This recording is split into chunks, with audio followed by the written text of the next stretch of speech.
चलिए बच्चों, अब हमें ये दो फिनोमेना पढ़ने हैं जिसका नाम है आयोनाइजेशन और एक्साइटेशन। देखिए, सबसे पहले एक्साइटेशन तो बेसिक सी बात है, आपको बता ही रहा है। एक्साइटेशन मतलब क्या होता है, किसी मिनिमम लेवल से, अब वो लेवल ज़रूरी है कि ग्राउंड स्टेट हो या नहीं है, ये डिबेटिंग है, बट एक लोअर एनर्जी लेवल से हायर एनर्जी लेवल पे जाने में जितनी एनर्जी लगे, एब्जॉर्ब भी करनी पड़ेगी, वो रिलीज तो होगी नहीं। तो जितनी एनर्जी किसी इनर इलेक्ट्रॉन को जो लोअर एनर्जी लेवल में उसे हायर एनर्जी लेवल में जाने के लिए एनर्जी लगेगी, उसे हम एक्साइटेशन एनर्जी कहेंगे। और अगर ये एनर्जी इलेक्ट्रिकल है नेचर में, तो जो मिनिमम एक्सेलरेटिंग पोटेंशियल किसी इनर इलेक्ट्रॉन को जो लोअर एनर्जी लेवल में है उसे लगेगा ताकि वो हायर एनर्जी लेवल में एक्साइट हो जाए, उसे हम बोलते हैं एक्साइटेशन पोटेंशियल। अब एक्साइटेशन पोटेंशियल आप निकाल ही सकते हैं, दो लेवल हैं, लोअर एनर्जी लेवल और हायर एनर्जी लेवल, दोनों की ही अपनी अपनी एनर्जी होगी। तो उसी एनर्जी का जो डिफरेंस होगा, जैसे दो एनर्जी लेवल है E(n-1) और En, तो यहाँ पे जो डिफरेंस है डेल्टा E, वही आपका कुछ और नहीं होगा, एक्साइटेशन एनर्जी बन जाएगा। ठीक है, तो यही चीज़ है। तो यहाँ पे देखिए क्या लिखा हुआ है, the process in which electron excite from inner orbit to outer orbit by absorption of energy. यही मैं आपको बता रहा हूँ कि अगर कोई इलेक्ट्रॉन एनर्जी एब्जॉर्ब करे और वो इनर ऑर्बिट से आउटर ऑर्बिट में चले जाए तो उसे हम एक्साइटेशन एनर्जी कहेंगे या फिनोमेना कहेंगे। अब एक्साइटेशन पोटेंशियल क्या है, इसे हम रेजोनेंस पोटेंशियल भी कहते हैं। बेसिकली आपको मैंने बताई है कि ये मिनिमम एक्सेलरेटिंग पोटेंशियल है जो किसी इलेक्ट्रॉन को चाहिए ताकि वो ग्राउंड स्टेट से, कहाँ से, ग्राउंड स्टेट से कहाँ चल जाए, आउटर ऑर्बिट पे चले जाए। अब देखिए, किसी गिवन मेटल के लिए ना बहुत सारी वैल्यू हो सकती हैं एक्साइटेशन पोटेंशियल की, क्योंकि एक इलेक्ट्रॉन एक्साइट कहीं कहीं भी कितने भी लेवल से कर सकते हैं। पहले से दूसरे जा सकता है, पहले से तीसरा जा सकता है, पहले से चौथा, दूसरे से पांचवा, तीसरे से चौथा, कहीं भी जा सकता है। तो डेल्टा ई अलग अलग आ सकता है। देखो, ई का फॉर्मूला तो आपको पता ही है कितना होता है, -13.6/n² होता है। जेड तो हमारा फिक्स ही होगा, Z², या तो हाइड्रोजन होगा या हाइड्रोजन लाइक स्पीशी होगा। तो आप E2 निकाल सकते हो, E1 निकाल सकते हो, ये सारी चीज़ें हाइड्रोजन एटम के लिए। E2 क्या होगा, -13.6/2 का स्क्वायर, तो -3.4 आएगा। और E1 आपको बताइए -13.6/1 का स्क्वायर आएगा। तो ये 10.2 EV इलेक्ट्रॉन वोल्ट में आया आपका ये क्या, एक्साइटेशन पोटेंशियल, जब इलेक्ट्रॉन 1 से 2 को एक्साइट हुआ। अब अगर वो 1 से 3 होगा तो 1 तो आपको पता ही है -13.6 होगा, पर 3 क्या होगा, -13.6/3 का स्क्वायर मतलब 9, तो -13.6/9 ये आएगा। तो ये एक्साइट होके ये आपकी एक्साइटेशन एनर्जी हो जाएगी। मैंने फिर बताया एक्साइटेशन कहीं से भी हो सकता है, तो बहुत सारी वैल्यू हो सकती है, बस ये स्टेट और लेवल्स पे डिपेंड करेगी। अब आयनाइजेशन पोटेंशियल, देखो, आयनाइज हमेशा आप आउटर मोस्ट इलेक्ट्रॉन को ही करते हो, आप ग्राउंड स्टेट के इलेक्ट्रॉन को आयनाइज नहीं कर सकते। तो सिंपल सी बात है, आयनाइजेशन एक ऐसा फिनोमेना है जिसमें इलेक्ट्रॉन सबसे आउटर मोस्ट लेवल से बाहर भाग जाएगा, बस वो वापस नहीं आएगा, इन्फिनिटी में चल जाएगा। तो आयनाइजेशन एक ऐसा फिनोमेना है, ठीक है, in which an electron in the outer most shell या रीजन या level will remove from the atom. इसी में जो एनर्जी लगेगी उसे हम आयनाइजेशन एनर्जी बोलेंगे, और जो मिनिमम एक्सेलरेटिंग पोटेंशियल लगेगा उसे आयनाइजेशन पोटेंशियल कहेंगे। आयनाइजेशन पोटेंशियल किसी गिवन मेटल के लिए फिक्स होता है, चाहे कैसे भी कंडीशन हो, बट अलग अलग मेटल के लिए अलग अलग होगा। ठीक है, तो आयनाइजेशन में सबसे मेन बात क्या है कि ये एक ऐसा फिनोमेना है जिसमें आउटर मोस्ट लेवल से इलेक्ट्रॉन भाग जाएगा, ऑर्बिट को छोड़ के रिमूव हो जाएगा, और जितना पोटेंशियल मिनिमम लगेगा वो आयनाइजेशन पोटेंशियल है। एक्साइटेशन कहीं से भी हो सकता है, आयनाइजेशन हमेशा आउटर मोस्ट से होगा, किसी गिवन एलिमेंट के लिए हमेशा फिक्स रहेगा। ये मैंने आपको पहले भी बताया था जब एनर्जी का पढ़ा रहा था। मान लो ग्राउंड स्टेट में किसी इलेक्ट्रॉन को रखने के लिए -13.6 EV एनर्जी लगी, ठीक है, तो अगर उसे वहाँ से भगाना है तो इतनी ही प्लस में देनी पड़ेगी। तो पहली मतलब हाइड्रोजन एटम के ग्राउंड स्टेट का जो इलेक्ट्रॉन है, क्योंकि उसमें एक ही इलेक्ट्रॉन होता है और वही क्या होगा, आउटर मोस्ट होगा, एक ही इलेक्ट्रॉन है और वही कहाँ होगा, आउटर मोस्ट में होगा, 1s1 वाला। ठीक है, उसे ही भगाने के लिए +13.6 लगेगी।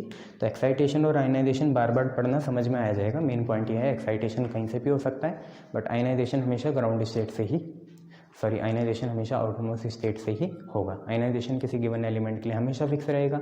एक्साइटेशन किसी भी दो लेवल्स के बीच हो सकता है, तो अलग अलग भी हो सकता है, ये आपको याद रखना है। तो यहाँ पे आपका एटम खत्म हो गया। अब थोड़ा हम एक्सरेज के बारे में पढ़ेंगे, एक्सरेज के बारे में। ठीक है, किसके बारे में पढ़ेंगे, एक्सरेज के बारे में। देखो एक्सरेज आपको पता है क्या होती है, एक्सरेज क्या होती है पता है ना आपको। एक्सरे कब प्रोड्यूस होती है, एक्सरे प्रोड्यूस व्हेन क्या होता है, fast moving electrons like beta particle या cathode ray strike a heavy metal target, strike a heavy metal target. एक हैवी मेटल टारगेट को जो हैवी फास्ट मूविंग इलेक्ट्रॉन से कैथोड रे या बीटा पार्टिकल स्ट्राइक करते हैं, ठीक है। तो आपके एक्सरे प्रोड्यूस होती है। बेटा एक्सरे दो तरह की होती है। एक्सरे कितने तरह की होती है, दो तरह की होती है। सबसे पहले होती है कंटिन्यूस एक्सरे, जो नॉर्मली होती है एक पर्टिकुलर मिनिमम वेवलेंथ होती है, उससे ये ऊपर ही पाई जाती हैं कंटिन्यूस। और कैरेक्टरिस्टिक्स एक्सरे क्या होती है, कंटिन्यूस एक्सरे के ऊपर 2-3 पीक्स आती हैं, उन्हें हम कैरेक्टरिस्टिक्स एक्सरे कहते हैं, ठीक है। तो सबसे पहले हम कंटिन्यूस एक्सरे ही देखेंगे, ठीक है। बहुत ज़्यादा थ्योरी है इसमें, तो कोशिश करेंगे आपको बस समझानी पड़े, ठीक है, समझ जाना। कंटिन्यूस एक्सरे के बारे में बात करेंगे, क्लियर है, शाबाश। तो देखो बच्चों, हम पढ़ रहे थे किसके बारे में, एक्सरे के बारे में। एक्सरे प्रोड्यूस कब होती है, जब एक हैवी मेटल टारगेट पे, थिक होना चाहिए वो, उस पर क्या होता है, fast moving electrons cathode ray या बीटा पार्टिकल स्ट्राइक करते हैं, ठीक है। एक्सरे दो तरह की होती है, कंटिन्यूस और कैरेक्टरिस्टिक। अब इसमें सर्टेन मिनिमम वेवलेंथ होती है, आपको पता है E = hc/λ होता है। लैम्डा जितना कम होगा एनर्जी उतनी ज़्यादा होगी। तो हाई एनर्जेटिक इलेक्ट्रॉन आते हैं तो लैम्डा को मिनिमम होना चाहिए।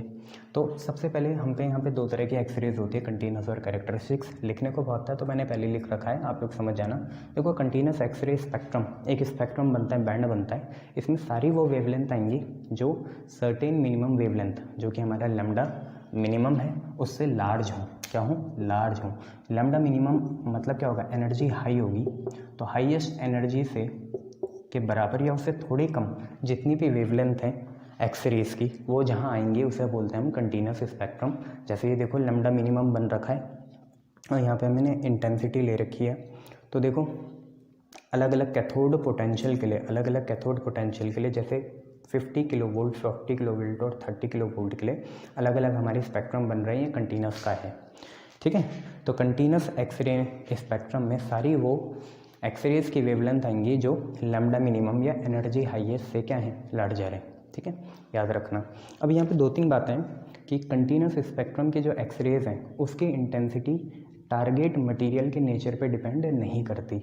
वो बस किस चीज़ पे करती है कि आपने कैथोड में कितना पोटेंशियल अप्लाई करा है और मेटल टारगेट कैसा रखा गया है, ठीक है। तो continuous X ray spectrum consist of all those wavelength larger than lambda minimum, मतलब एनर्जी हाईएस्ट, ठीक है। लैम्डा मिनिमम से हमेशा ज़्यादा ही होगी, ज़्यादा होंगी इसका मतलब इनकी खुद की वेवलेंथ ज़्यादा है तो एनर्जी हाईएस्ट से कमी होगी। देखो लैम्डा मिनिमम मतलब एनर्जी हाईएस्ट, लैम्डा मिनिमम से ज़्यादा मतलब एनर्जी हाईएस्ट से कम एनर्जी वाली सारी वेवलेंथ कंटिन्यूस एक्सरे स्पेक्ट्रम में आती है।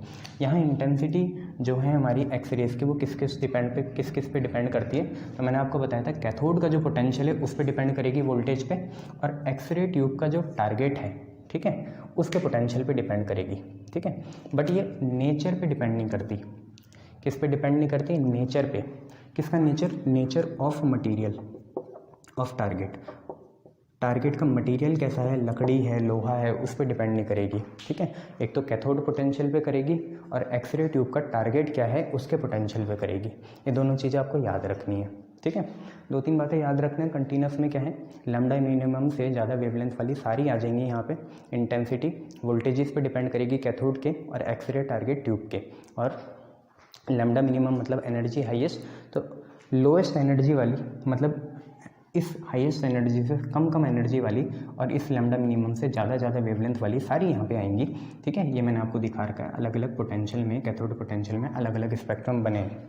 यहाँ पे बस ये फॉर्मूला याद रख लेना। यहाँ पे लगभग वर्क फंक्शन जो होता है, वर्क फंक्शन जो होता है कितने के बराबर होता है, 0, फाई नॉट 0 के बराबर होता है। तो पूरी काइनेटिक एनर्जी कितने के बराबर आ गई, फोटोन की एनर्जी के, hc/λ। लैम्डा कौन सा लेना है, मिनिमम। आपको पता है ना क्या थी Einstein photo electric equation, photon की energy h nu, kinetic energy plus work function. अब वर्क फंक्शन तो 0 हो गया, तो काइनेटिक एनर्जी और h न्यू बराबर होंगे। न्यू को c/λ मिनिमम लिखेंगे, काइनेटिक एनर्जी इसके बराबर।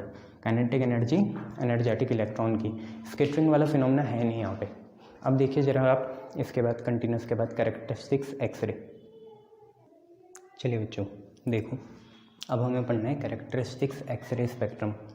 ये कुछ अजीब सा एनोमलस सा एक तरह का स्पेक्ट्रम है, कुछ ही वेवलेंथ शो करेंगी और इंडिविजुअली नहीं करेंगी। एक्सरे का जो कंटिन्यूस स्पेक्ट्रम है उसी के ऊपर सुपरपोज होके करेंगी। कैसे करेंगी, पीक्स आएंगे कंटिन्यूस स्पेक्ट्रम में। ऐसी मैंने आपको 2 पिक्स दिखाई हैं, के अल्फ़ा और के बीटा, के अल्फ़ा और के बीटा।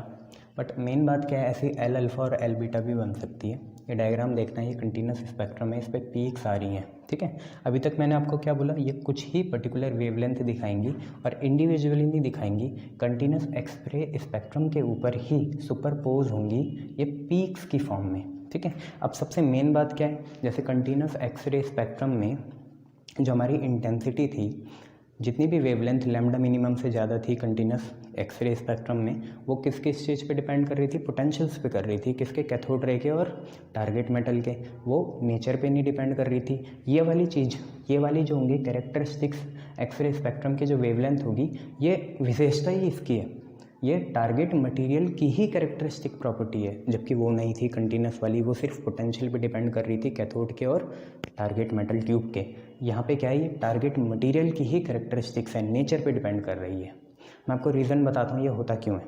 सिंपल सी बात है, मान लो कोई ये टारगेट मेटल है और ये हमारा एनर्जेटिक इलेक्ट्रॉन आया, इसने इस पर स्ट्राइक करा। मान लो किसी समय इसने सबसे अंदर रहने वाले, इस टारगेट मेटल का जो एटम है ना, उसके सबसे अंदर रहने वाले इलेक्ट्रॉन को ही अटैक कर गया, बाहर वालों को नहीं करा, आउटर मोस्ट को नहीं करा, सबसे इनर मोस्ट जो इलेक्ट्रॉन थे इस टारगेट मेटल के जो इलेक्ट्रॉन होंगे, या जो इस टारगेट मेटल के अंदर कोई भी एक एटम होगा, टारगेट मेटल का कोई भी एक एटम होगा, तो ये जो बाहर वाला एनर्जेटिक इलेक्ट्रॉन है, बीटा पार्टिकल या कैथोड रे से आया, इसने यहाँ पे अटैक करा। बट आउटर मोस्ट वाले इसके जो एटम है, टारगेट मेटल के जो एटम है, उसके आउटर मोस्ट वाले इलेक्ट्रॉन ने निकाले, इनर मोस्ट वाले निकाल दिए। कौन से निकाल दिए, इनर मोस्ट वाले। अब होगा क्या, जैसे इनर मोस्ट होता है के शेल, n = 1, वहाँ के इलेक्ट्रॉन निकल गए, बाहर वाले तो गए ही नहीं, बाहर वाले बच गए। अब होगा क्या, वैकेंसी क्रिएट हो जाएगी भैया, अंदर वैकेंसी क्रिएट हो जाएगी, एटम आएगा अनस्टेबिलिटी की तरफ। अब होगा क्या, ये जो बाहर वाले इस मेटल टारगेट के एटम के बाहर वाले जो आउटर मोस्ट इलेक्ट्रॉन है, उन्हें बुरा लगेगा, वो बोलेंगे हमारा इनर मोस्ट या फाउंडेशन ख़राब हो रही है, तो वो अंदर को आना शुरू करेंगे, ठीक है। जब मान लो के शेल जो है, के शेल जो इनर मोस्ट इलेक्ट्रॉन है, हमारे बाहर वाले इलेक्ट्रॉन ने इस मेटल टारगेट का जो एटम है, उसका इनर मोस्ट इलेक्ट्रॉन जो है के शेल का, उसे नॉक कर दिया।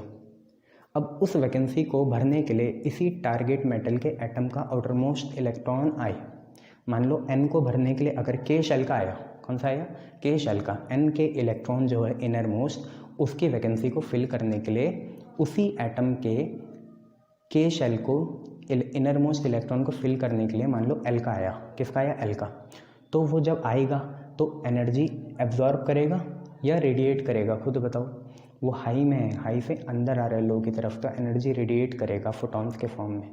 जब L वाला आए किसके लिए, के वाले के लिए, तो आती है के अल्फा लाइन। और अगर M वाला आ जाए, M भी तो आउटर मोस्ट है, अगर वो आए के लिए तो आती है के बीटा लाइन। ये याद रखना, यही हमने लिखा है कि पीक अराइजेस व्हेन इलेक्ट्रॉन, जो बाहर का इलेक्ट्रॉन है वो स्ट्राइक करे टारगेट के एटम्स को और इनर लाइंग इलेक्ट्रॉन को बाहर निकाल दे, नॉक कर दे, जिसकी वजह से होल या वैकेंसी बन जाए के शेल में। किस सेल में, के शेल में। के शेल का जो इनर इलेक्ट्रॉन है, ठीक है, जैसे मैं यहाँ दिखाता हूँ के एल एम, ठीक है, यहाँ पे एक इलेक्ट्रॉन है, यहाँ पे भी इलेक्ट्रॉन है, यहाँ पे भी इलेक्ट्रॉन है, ये बाहर वाले इलेक्ट्रॉन है, मतलब इसने यहाँ अटैक नहीं करा, यहाँ अटैक नहीं करा, सीधा यहाँ अटैक कर दिया, इसको नॉक कर दिया। अब यहाँ वैकेंसी बन गई। इस वैकेंसी को भरने के लिए अगर ये आए एल वाला के की तरफ, तो के अल्फा लाइन आएगी, बट अगर एम वाला आए तो के बीटा आएगी। यही हमने लिखा है, if outer electron from L shell of the same atoms of the target, fill this hole, तो फोटोन प्रोड्यूस कौन सी लाइन, के अल्फा लाइन। मतलब के अल्फा लाइन कब आएगी, जब क्या हो, के वाला आए किसकी तरफ, सॉरी जब एल वाला आए किसकी तरफ, के की तरफ, और के बीटा कब आएगी, जब एम वाला आए किसकी तरफ, के की तरफ। अब दूसरा क्या है, if outer electron from M shell से जो इलेक्ट्रॉन है आउटर मोस्ट वाले इस मेटल टारगेट के, वो के की वैकेंसी को फिल करना है, तो वो कौन सी लाइन एमिट करेगा, के बीटा लाइन एमिट करेगा। कौन सी करेगा, के बीटा। समझ में आ गया। एनर्जेटिक इलेक्ट्रॉन ने इनर मोस्ट मेटल टारगेट के एटम को निकाल दिया, अब वहाँ वैकेंसी बन गई। वो वैकेंसी कहाँ बनी, के शेल में बनी। के वाले को भरने के लिए एल का आए तो के अल्फ़ा बनेगी, एम का आए तो के बीटा बनेगी। यहाँ पे कैरेक्टरिस्टिक्स एक्सरे में सारी प्रॉपर्टी किसकी है, मेटल टारगेट की है, जबकि कंटिन्यूस में क्या थी, किसकी थी, पोटेंशियल की थी या वोल्टेज की थी, जो कैथोड रे ट्यूब का था या मेटल टारगेट की ट्यूब का था। ठीक है, इतनी बातें देख लेना, आपका एटम खत्म हो चुका है। अब हम न्यूक्लाई करेंगे। Thank you. ये देख लो।